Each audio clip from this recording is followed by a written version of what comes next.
Distance Learning Kitchen, where we put a little heart into everything we make. Hey guys, you just made some great vegetable stock from learning how to do all those different knife cuts. Perfect weather to make some soup. So let's go to the pot, and that's what we're going to do. The recipe I'm going to demonstrate for you today is the vegetable soup. It is a vegetarian soup. There's no meat in it. And it is going to be delicious, and it's quick and easy to make. So let's go. The first thing we're going to do is we're going to heat our pot, and we're going to add some olive oil. Calls for about 3 tablespoons. I'm going to put just a little more in because I'm going to double my batch. And then as that heats up, I'm going to add some nice carrots that have been chopped up, and some celery and some onion. And I'm also going to add some tomato paste. And that's going to really help develop flavor in this soup. The best thing about soup is that you can pull things out from your refrigerator and pantry that you just need to get rid of some of your leftovers, and it's a perfect way to do it. So here we go. We're going to add some carrot. I'm going to turn my heat up a little bit more. And as I said, I'm doubling my recipe, so I've got a pretty significant amount. And the onion, and oh my gosh, can I just say that if you follow the way Gordon Ramsay's video that we watched in class, if you follow that, and keep that root on until the very end, you will not have any crying going on when you cut that onion. And with this snog, I hope you've got some onions at home, because they are few and far between in the grocery store. All right, so what I'm doing is I'm just putting in some tomato paste that I have in a tube, because on a lot of my recipes, they call for a tablespoon or a couple tablespoons of tomato paste. I just don't want to open up a big can of it. And I'm gonna add just a little bit more. If you have one of these, it's great because it's got a little pointer in the lid, and you just poke it on there, and it will open that up for your tomato paste. There we go.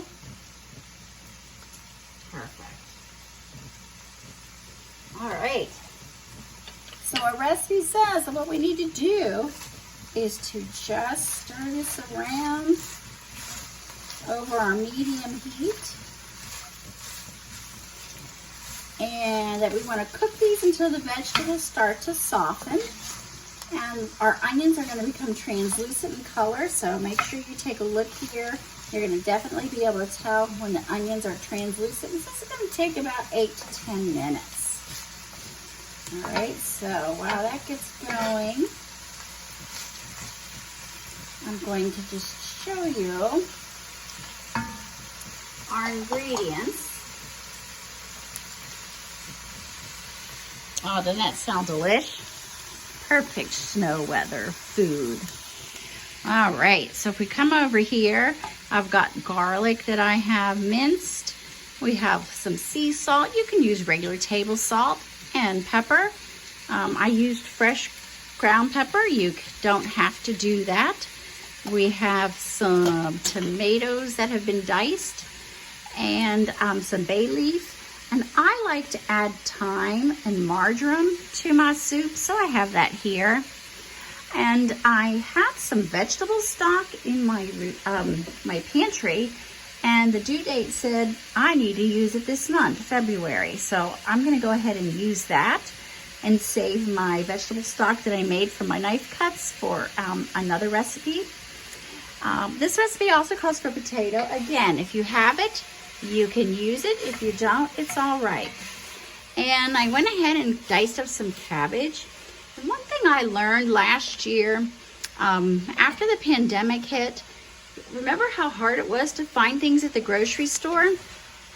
So the cabbage that I didn't need, I would go ahead and just chop it up, and I laid it on a tray and froze it, and then I took it out of the freezer and put it into a freezer bag, and then whenever I needed chopped cabbage to make another recipe of soup, I had it already done, and it was a time saver, and I wasn't throwing away anything that I didn't use, because I don't use cabbage very often. In fact, I think I only use it if I'm making coleslaw or vegetable soup. So there we go.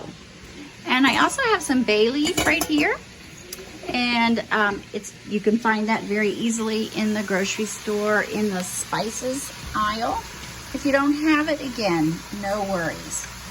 All right, I'm going to go ahead and let this cook until it's translucent, and then I'm going to come back. Alrighty, as you can look in this pot, you can definitely tell. Look at this. These veggies are cooking nicely. And the onions, yes, they are translucent. Alright, so I've got the carrot, the celery, the onion in there with that oil. And the next thing I'm going to do is add garlic.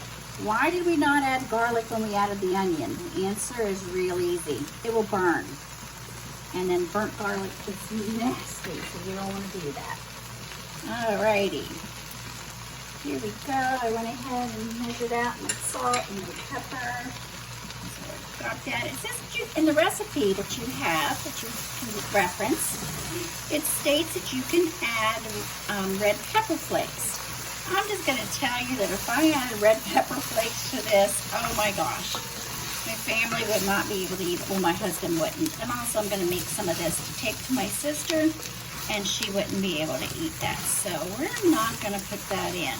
And then again, the beauty of cooking soups is you can make it for what you have and what your family likes. It says to let that cook for about a minute.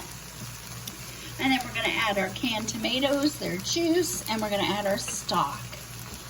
And once we do that, then we're going to add potatoes, cabbage, the bay leaves, and I'm going to go ahead and put that in first, only because when I add the stock, if I add it first, then it's going to splash when I add the other stuff. So let me get that ready. The potatoes I have in water to keep them from turning color. And I'm not going to be able to get all of it quite trained out, and that's all right. I'm going to just add it now. So there we go. And then I'm going to add my tomatoes. Oh, I wish you could smell this. It is wonderful.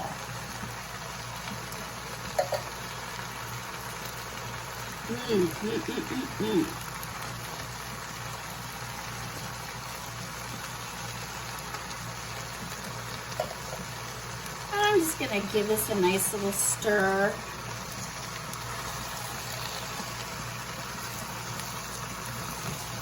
Ooh, look at that. We don't need that in our soup. That's like the butt end of the tomato. We don't need that. All right. Now this is where we're going to run into some trickiness, because my pot is not going to want to hold all the cabbage right now. I'm going to add some of that, and right now I'm adding a little bit of thyme. I'm going to add some marjoram. These are just flavors I grew up with in my vegetable soup. So the cabbage is going to cook down a lot, so I'm going to add some of it now. Stir it around. If you have kale at home, you can add that in place of the cabbage, or you could add it with cabbage. And so as that gets hot, it will wilt. Oh. There we go.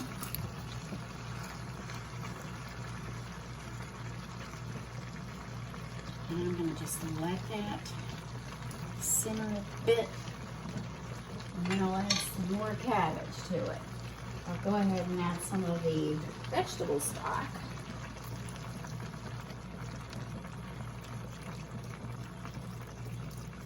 And once we have all of this in here, I'm going to put a lid on it. And the lid's only going to be on it partially. And then we're going to let it cook down about a half hour, it says. Now, you can cook it longer than that. You don't have to just cook it only a half hour. The longer you let it simmer, which is bringing it to a boil and then turning it down, the longer you let it do that, the more flavorful this will become. And then when it's all done, you can serve it and eat it then, or you can let it cool and put it in your refrigerator and eat it the next day. And second day soup is always better than the first day because all those flavors marry together. Oh, it's delicious. It really is so good. I am going to put some more cabbage on top. And then as it heats and it cooks down, I'm going to add a little bit more broth. Add my stock, and then we'll have a nice batch of soup. Now, this is vegetarian. There's no meat. You can add meat if you want. You can take ground chicken or ground beef, and you can fry it until it's brown. And if I do that, I strain the meat from the grease, and then I add the meat while it's cooking. So you've got that option as well. All right, we'll come back later and take a look at this. Hey guys, let me give you an update on what's going on. You can see I went from 1 pot to 2. I told you earlier that I was doubling this recipe, and as I was putting everything in, I realized, my pot is not big enough. So what I did is I just took some of my broth and veggies and I added them to the second pot, and I added more stock and I added it to the second pot. And now you can see that both of them are starting to boil, and this is where we are going to turn the heat down to a simmer. And I like to, sorry if I'm making you a little seasick here, I like to just give it a stir before I do that. And I'm gonna put my lids on. It says partially, about 30 minutes, and then we'll come back and see what we have. All right guys, this has been cooking for over a half hour. And remember, when you lift your lid, lift it away from you. And look at this. I went ahead and added corn and peas a little while ago, stirred it in, let it cook for about 10 or 15 minutes, just to add that to it. And it just made me think about this, that another option you have for adding vegetables are frozen vegetables. You can just grab your bag of mixed vegetables and throw in. Look at that. Look how nice and tender those vegetables are. Oh my gosh, very good. And then just a little taste. Remember, it's hot. Oh, it's very good. And this is where you can adjust your seasonings to what you and your family like. So I hope you will try this recipe. It is delicious.